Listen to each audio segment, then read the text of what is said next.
السلام علیکم ورحمۃ اللہ وبرکاتہ. نحمده ونصلی علی رسولہ الکریم. اما بعد فاعوذ باللہ من الشیطان الرجیم.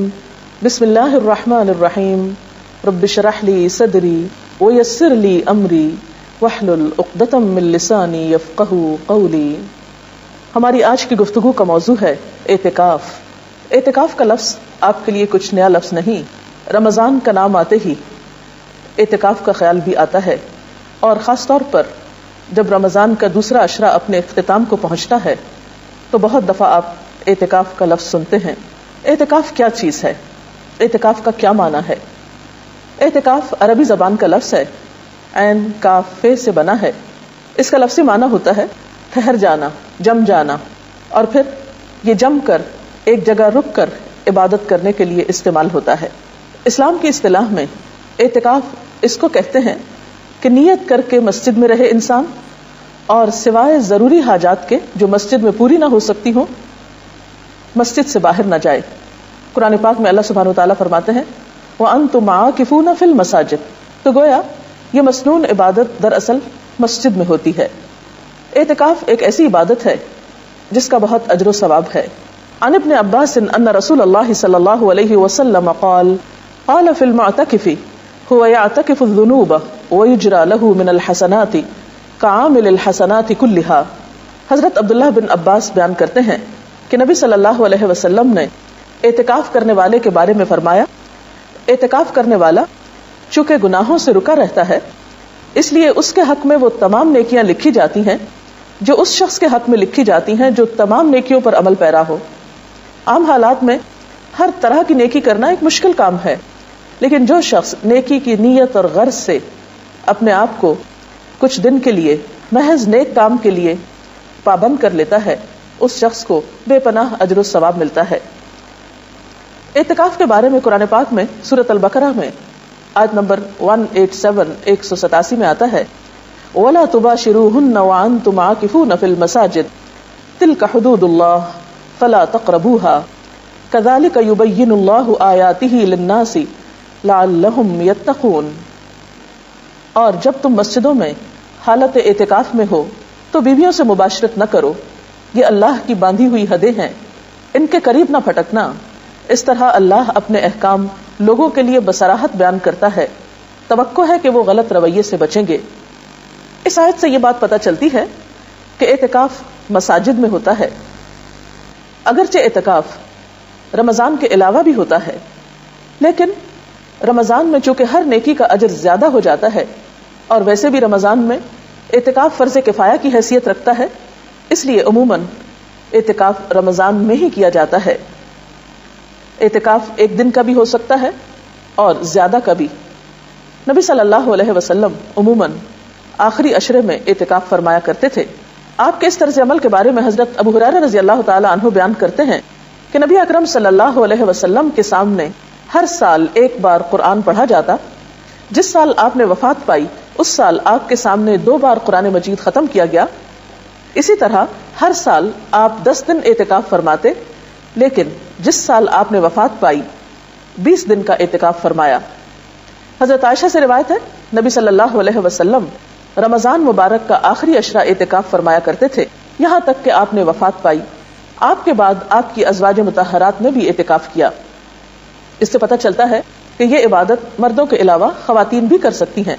حضرت عبداللہ بن عمر بیان کرتے ہیں کہ نبی صلی اللہ علیہ وسلم جب اعتکاف کا ارادہ فرماتے تو توبہ والے ستون کے ساتھ یا تو آپ کے لیے بستر بچھا دیا جاتا یا آپ کی چارپائی بچھا دی جاتی.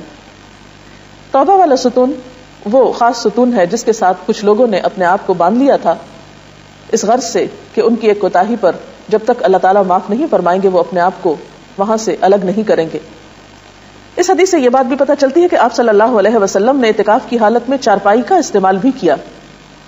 حضرت عائشہ رضی اللہ تعالیٰ عنہ فرماتی ہے کہ اعتکاف کرنے والوں کے لیے اعتکاف کے معاملے میں سنت یہ ہے کہ وہ نہ مریض کی عیادت کرے، نہ جنازے میں جائے، نہ عورت کو ہاتھ لگائے، نہ اس سے مباشرت کرے، نہ کسی حاجت کے لیے مسجد سے نکلے بجز اس حالت کے کہ جس کے لیے مسجد سے نکلنے کے سوا کوئی چارہ نہ ہو. اور اعتکاف روزے کے بغیر نہیں ہوتا. اگرچہ اعتکاف کے لیے ہر شخص اپنی مرضی کے مطابق اپنا ایک ٹائم ٹیبل بنا سکتا ہے، لیکن سہولت کے لیے یہاں پر چند ایسی باتوں کا ذکر کیا گیا ہے جو اعتکاف کرنے والوں کے لیے مفید ہو سکتی ہیں، کیونکہ کوئی بھی کام اگر پلاننگ کے ساتھ کیا جائے، اچھے طریقے سے کیا جائے، تو اس کا اجر و ثواب بھی کئی گنا بڑھ جاتا ہے اور انسان کا وقت بھی زیادہ بہتر طور پر استعمال ہوتا ہے۔ نمونے کا ایک ٹائم ٹیبل حاضر خدمت ہے۔ مثلا دن کا آغاز صبح اٹھنے سے ہوتا ہے۔ اعتکاف میں اگر آپ رات کے تیسرے پہر اٹھ جائیں اور اللہ پاک کے حضور مناجات کریں، دعائیں مانگیں، ذکر اذکار کریں، نوافل پڑھیں، تو وہ وقت عبادت کے لیے نہایت بہترین ہے۔ حضرت ابو ہریرہ رضی اللہ تعالیٰ عنہ سے روایت ہے کہ رسول اللہ صلی اللہ علیہ وسلم نے فرمایا، ہمارا رب جب آخر تہائی حصہ رات کا باقی رہ جاتا ہے تو آسمان دنیا پر اترتا ہے اور فرماتا ہے، کون مجھ سے دعا کرتا ہے کہ میں اس کی دعا قبول کروں؟ کون مجھ سے کچھ مانگتا ہے کہ میں اس کو دوں؟ کون مجھ سے گناہوں کی معافی چاہتا ہے کہ میں اس کے گناہ معاف کر دوں؟ اور ویسے بھی صبح کے اوقات میں سحری کے وقت استغفار اللہ کے مقرب بندوں کا شیوا ہے۔ اللہ سبحانہ وتعالیٰ فرماتے ہیں اپنے نیک بندوں کے بارے میں کہ وَبِالْأَسْحَارِ هُمْ يَسْتَغْفِرُونَ، سحری کی گھڑیوں میں وہ استغفار کرتے ہیں، اس لیے اس وقت ذکر میں بہترین وظیفہ استغفار کا ہو سکتا ہے۔ ذکر و اذکار کے بعد سحری کے وقت آپ سحری بھی کھا سکتے ہیں۔ اعتکاف میں کھانے پینے کی کوئی ممانعت نہیں۔ حضرت انس رضی اللہ تعالی عنہ سے روایت ہے کہ رسول اللہ صلی اللہ علیہ وسلم نے فرمایا، سحری کھاؤ کیونکہ سحری کھانے میں برکت ہے۔ اس کے بعد نماز فجر کا وقت آتا ہے۔ اگر خواتین گھر میں اعتکاف کر رہی ہوں تو ان کے لیے خاص طور پر فجر کی نماز میں لمبی نماز پڑھنا زیادہ مفید ہے۔ اس کے بارے میں حضور صلی اللہ علیہ وسلم کا طریقہ ہمارے سامنے ہے۔ بخاری کی روایت ہے کہ آپ صلی اللہ علیہ وسلم صبح کی نماز سے اس وقت فارغ ہو جاتے جب ہم میں سے کوئی اپنے پاس بیٹھنے والے کو پہچان لیتا۔ آپ اس میں یعنی فجر کی نماز میں 60 آیتوں سے لے کر 100 آیتوں تک پڑھتے تھے۔ تو اس سے پتہ چلتا ہے کہ ایک تو فجر کی نماز ذرا جلدی شروع کر لینی چاہیے، یعنی وقت ہوتے ہی اندھیرے میں۔ دوسرا یہ کہ وہ تمام نمازوں سے زیادہ لمبی نماز ہونی چاہیے جس میں 60 سے 100 آیات تک پڑھی جائیں اگر زبانی یاد ہو، اور اس کے لیے ظاہر ہے کہ پھر زبانی قرآن پاک یاد کرنے کی بھی کوشش کرنی چاہیے، تبھی اس سنت پر عمل ہو سکتا ہے۔ نماز فجر کے بعد صبح شام کے مسنون اذکار پڑھے جا سکتے ہیں۔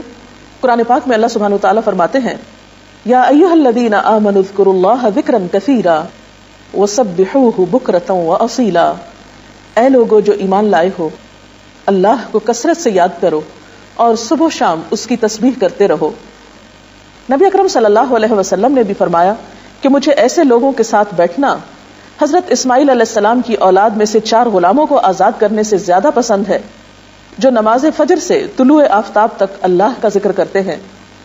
تو اس سے پتہ چلتا ہے کہ یہ وقت ذکر کے لیے بہت بہترین ہے، اور ایسے لوگوں کے ساتھ بیٹھنے کو جو اس وقت ذکر کر رہے ہوں اللہ کے رسول صلی اللہ علیہ وسلم نے پسند فرمایا ہے، اور جس کی محفل میں اللہ کے رسول صلی اللہ علیہ وسلم بیٹھنا پسند کرے پھر اس کی شان کیا ہو سکتی ہے، اس سے بڑھ کر اس کے لیے اعزاز کیا ہو سکتا ہے۔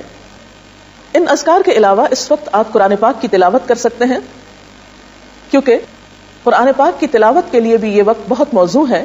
سورۃ بنی اسرائیل میں اللہ تعالیٰ فرماتے ہیں، ان قرآن الفجر کان مشہودا، بے شک صبح کا قرآن حاضر کیا جاتا ہے، یعنی اس وقت فرشتے حاضر ہوتے ہیں۔ پھر اسی طرح اگر آپ اپنے اعتکاف ہی کی جگہ پر نماز، ذکر، تلاوت کے بعد سورج طلوع ہونے کا انتظار کریں، ذکر میں مشغول رہیں حتیٰ کہ نماز اشراق کا وقت ہو جائے، تو اس کو بھی ساتھ ہی ادا کر لیں۔ حضرت انس رضی اللہ تعالی عنہ سے روایت ہے کہ رسول اللہ صلی اللہ علیہ وسلم نے فرمایا، جس آدمی نے فجر کی نماز جماعت سے پڑھی، پھر سورج طلوع ہونے تک بیٹھ کر اللہ کا ذکر کرتا رہا اور 2 رکعت نماز ادا کی، یعنی اشراق کی نماز، اسے ایک حج اور ایک عمرے کا ثواب ملے گا۔ راوی نے کہا کہ رسول اللہ صلی اللہ علیہ وسلم نے فرمایا، پورے ایک حج اور ایک عمرہ کا ثواب، یعنی بہت ہی اجر و ثواب ہے اس وقت کی عبادت کا۔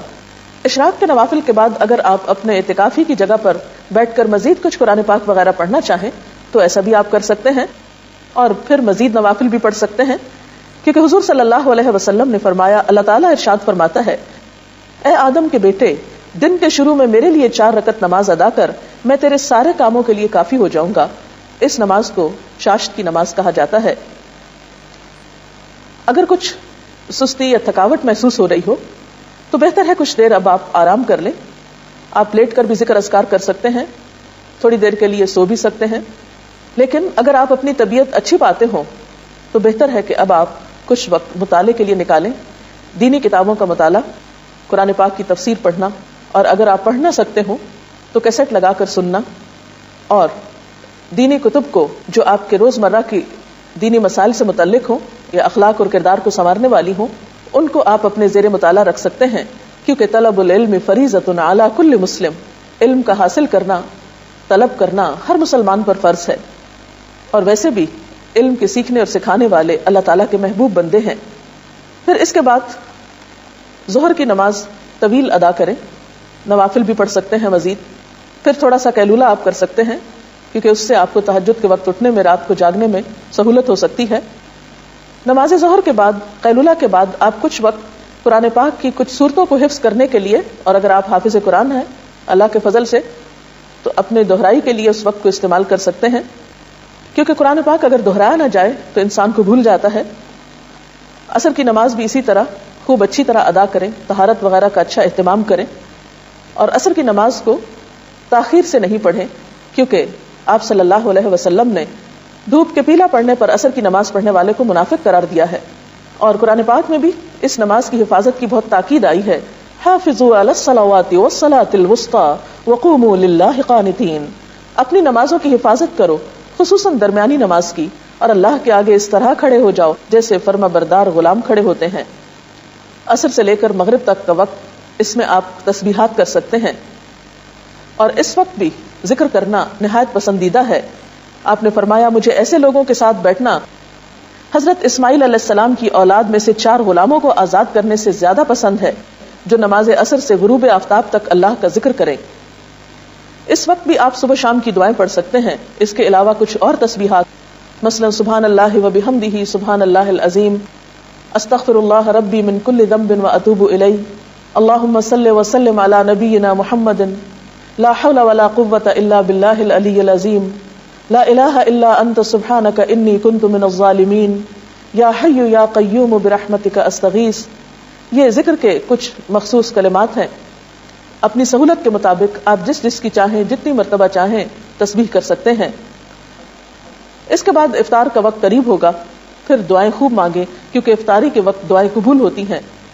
افطار میں کوشش کریں کہ آپ ہلکا کھانا پینا رکھیں, کیونکہ افطاری کے وقت اگر آپ بہت زیادہ کھا پی لیں تو آئندہ کی عبادت مشکل ہو جاتی ہے, کیونکہ اعتکاف میں انسان کہیں چل پھر بھی نہیں سکتا. اس لیے غذا کے بارے میں خاص احتیاط کی ضرورت ہے. ایسی غذاؤں سے بچیں کہ جن کی وجہ سے آپ کے معدے پر بوجھ ہو, آپ کی طبیعت میں سستی ہو, اور آپ یکسوئی اور شوق کے ساتھ اللہ کی عبادت نہ کر پائیں. نماز مغرب میں خوب دل لگا کر خشوع و خضوع کے ساتھ نماز ادا کریں. اس کے بعد اگر آپ چاہیں تو کھانا کھا سکتے ہیں. کھانے کے بعد نماز عشاء سے پہلے اگر آپ وقت مقرر کر لیں کہ کچھ دعائیں جو آپ صلی اللہ علیہ وسلم مختلف مواقعوں کی مناسبت سے پڑھتے تھے ان کو یاد کر لیں تو یہ بھی ایک اچھی کوشش ہوگی. مثلا گھر سے نکلتے وقت کی دعا, گھر میں داخل ہوتے وقت کی دعا, سواری پہ بیٹھتے وقت کی دعا, اسی طرح آئینہ دیکھنے کی دعا وغیرہ وغیرہ. صبح شام کے بہت سے ایسے اذکار موجود ہیں کہ جنہیں آپ اپنی عادت بنانے کے لیے زبانی یاد کر سکتے ہیں, اور جس سے آپ کی زندگی برکتوں سے مالا مال ہو سکتی ہے. پھر اسی طرح کوشش کریں کہ تراویح کی نماز بہت اچھی طرح اور طویل ادا ہو, کیونکہ آپ صلی اللہ علیہ وسلم کی اس نماز کے بارے میں حضرت عائشہ فرماتی ہیں کہ مت پوچھو ان کے حسن کے بارے میں اور ان کے طول کے بارے میں کہ کتنی لمبی رکعتیں ہوتی تھیں آپ کی رات کی نماز کی, اور کتنے خوبصورت طریقے سے آپ ان کو ادا کرتے تھے. صرف تعداد پوری کرنے, گنتی پوری کرنے کی کوشش نہ کریں, بلکہ آپ صلی اللہ علیہ وسلم کی سنت پر عمل کرتے ہوئے طویل قیام, طویل رکوع اور طویل سجدوں کی بھی کوشش کریں. معلوم نہیں زندگی میں آئندہ یہ موقع ملے یا نہ ملے, تو ان فرصت کے لمحات سے خوب خوب فائدہ اٹھائیں. اس کے بعد آپ رات کو آرام کر سکتے ہیں. آرام کے لیے بھی آپ مسنون طریقہ اختیار کریں.